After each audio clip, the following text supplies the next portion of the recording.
Hello, folks, and welcome back to episode 2 of our Ballinskelligs Remembered History of Ballinskelligs series. Today, I hope you enjoyed the first episode, and in today's episode, we are concentrating on Ballinskelligs cable station and the history of the transatlantic cable, and also on Cable O'Leary and how Cable O'Leary came to be. Micheál O'Leary will talk you through the history of the Ballinskelligs cable station, and that will be followed by Anne Coffey reading her father's version of the Cable O'Leary story. So enjoy. Thank you.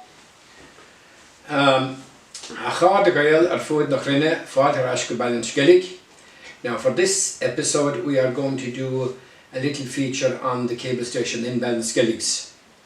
Now towards the end of the 19th century, South Kerry became the hub of transatlantic communication, and we had 3 independent cable stations here in South Kerry, in the Ivra Peninsula, one in Valentia, one here in Ballinskelligs, and one in Waterford.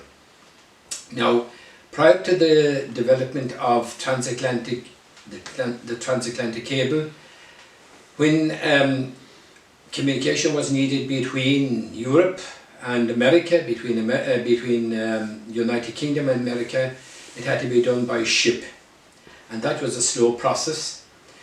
Then at the start of the 19th century, 1820s and 30s, you had certain developments which pushed on the need for a quicker means of communication, and that was mainly the Industrial Revolution and the development of financial markets in London.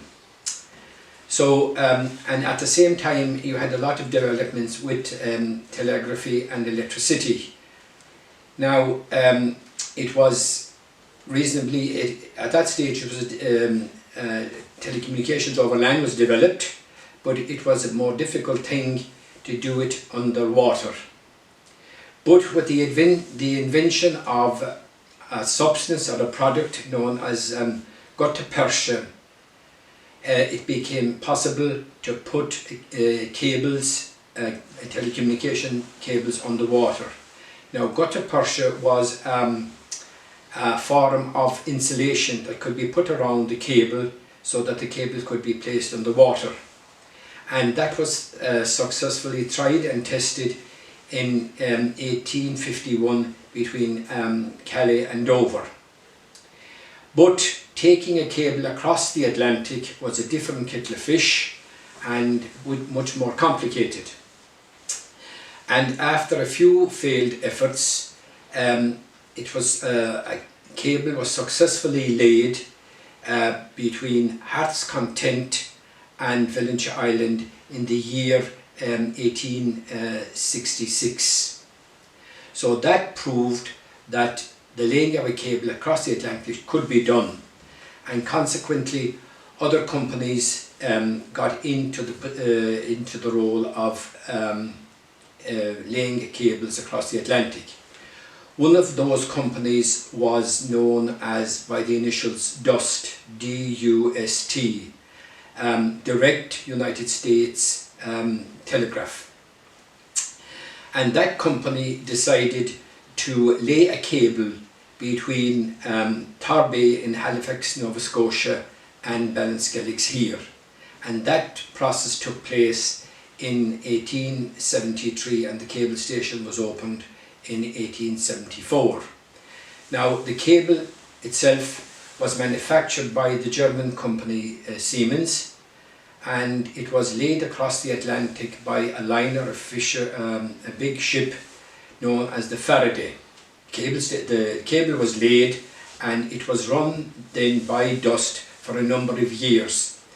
And then that company, Direct United States Telegraph, it amalgamated with the Valentia company, Anglo-American, and it formed a cartel known as PQ cartel.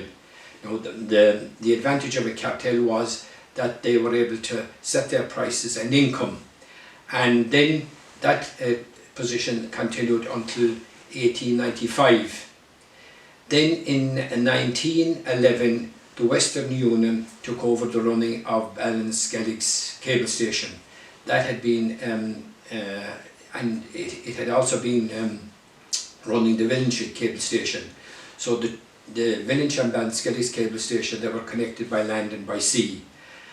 And that position continued until 1920.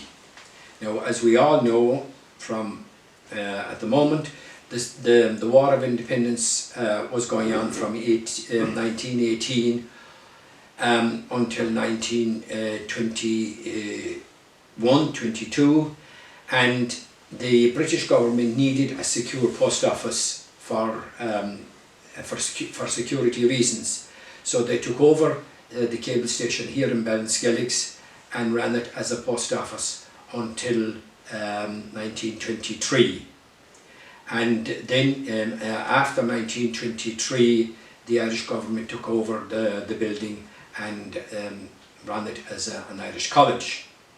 Now, as I said there earlier, the ship that laid the cable was known as the Faraday. Now, that was a big liner and it could not enter into Ballinskelligs Bay. Another process was engaged in to bring the cable ashore. Now, tá cúntas anna yes conas mar a hánig an cable I dír ó bhíhall I Cuirvig, agus tá sé scríte in the leabharige, agus tá aine I Choffig chun an léargas sin a thuairt dúin inis. So fáca mé fút inis sé aine. And my father wrote about the Ballinskelligs cable station in Skelligs Calling back in 2003, and you have it here in Skelligs Hall, which was published by the Lilliput Press in 2019, edited by Mary Shine Thompson, and that is what I will read from today. A story is told about the day when the first shore end was brought onto the beach in the spring of 1875. The big ship manoeuvred as close to the beach as possible, taking advantage of the high water peak of a spring tide. The cumbersome heavy cable was coiled onto flat, raft-like boats, which would float into shallow water. Large numbers of peasantry were assembled on the beach of water.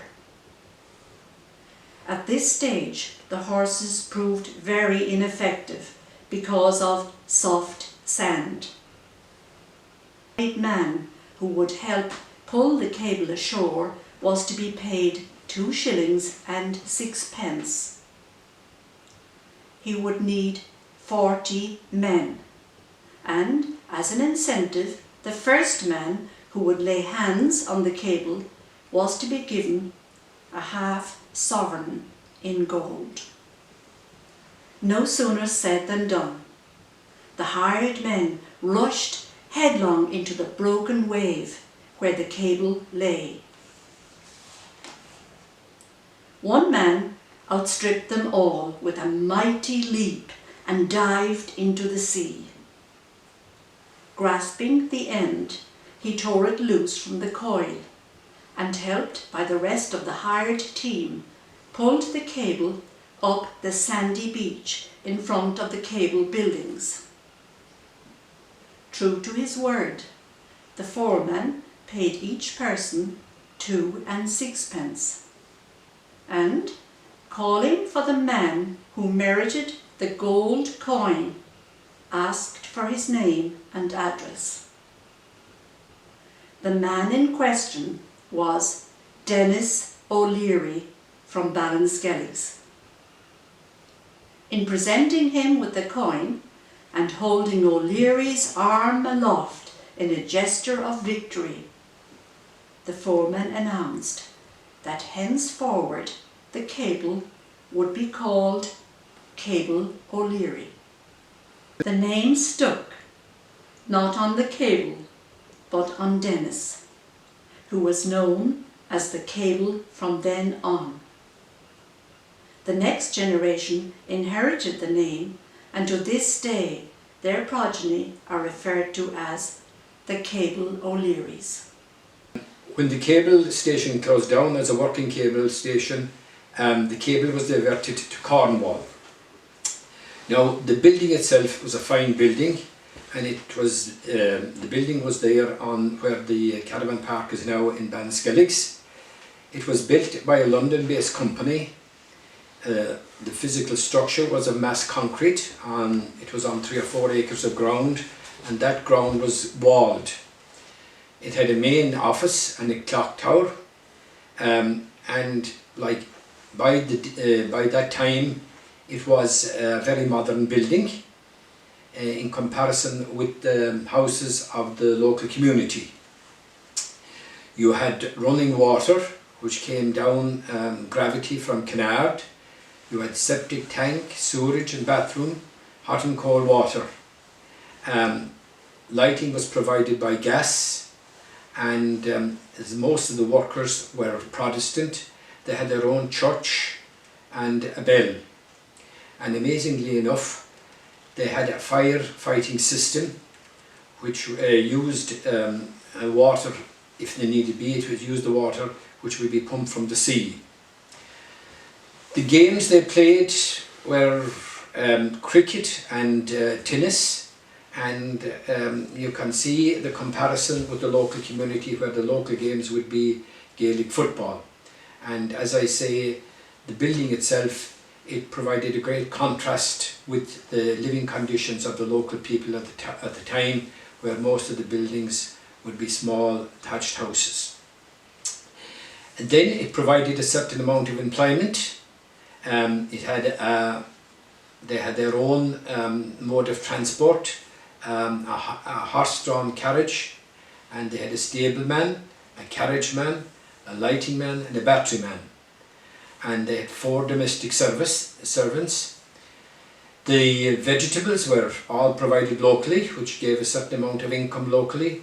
And then the meat was provided by Mihal and Voshtera here in Dungagan, where Skolvihil is at the moment. Now, as I say, the cable station and the post office finished in 1923, and the building then was taken over by the Irish government. And during the 1920s, it was run as an Irish college. It was a famous Irish college nationally, well known.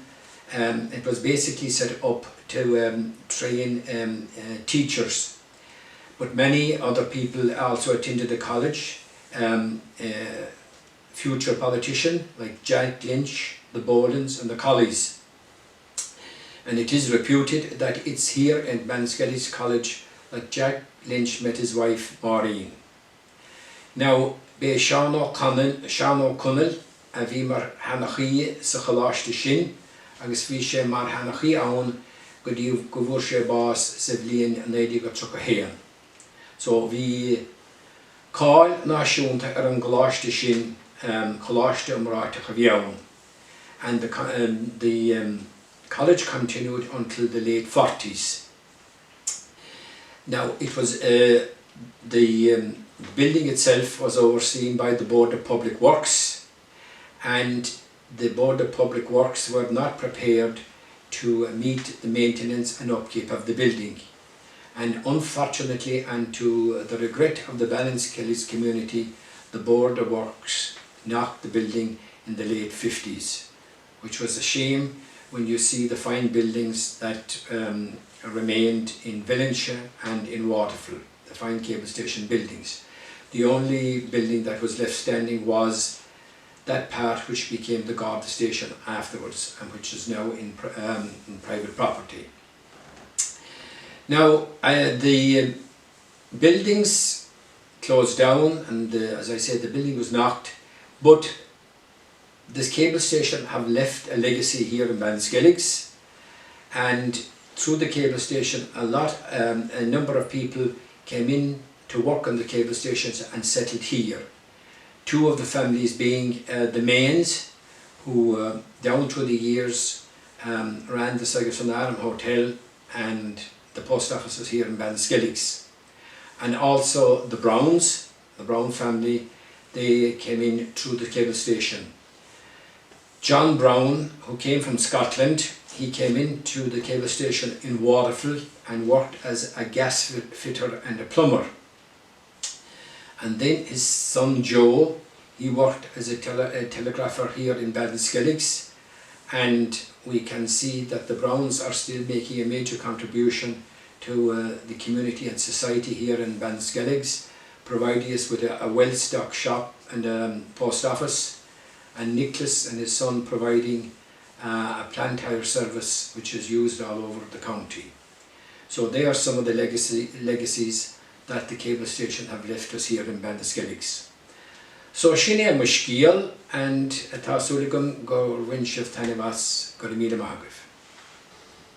The earliest repair ship involved in cable laying that I can remember was a ship called the Buccaneer.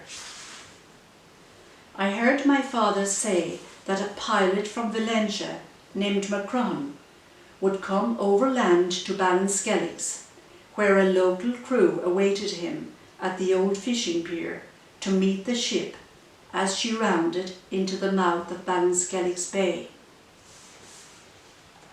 My father, being one of the crew, told me how the pilot would sit in the stern and steer them towards the ship, and he would chant a little rhyme in rhythm with each oar stroke. "Pull, boys, pull, there's smoke off the bull," meaning, of course, that he, the pilot, saw the black smoke from her funnels appearing near the Bull Rock. The Great Eastern was the ship that lay the cable through the deepest part of the Atlantic, and only came to the mouth of the bay where the shore end leading to Ballinskelligs Beach was connected to the Atlantic through a smaller diameter cable. I remember seeing a ship called the Colonia and a smaller inshore repair ship, Lady of the Isles. The Lord Kelvin was a great 4,000 tonner. Other ships of 1,000 tons were the John W. Mackay, the George Ward, and the Mary Louise Mackay. Those latter named ships were all used for coastal repair. And I remember my father telling a story about going out and going on board some of those repair ships. It was at the end of World War II, and goods, foods and oil, were rationed at the time. And he spoke about taking out nylon stockings, ladies' nylon stockings, and exchanging them for tea and for oil for their lamps.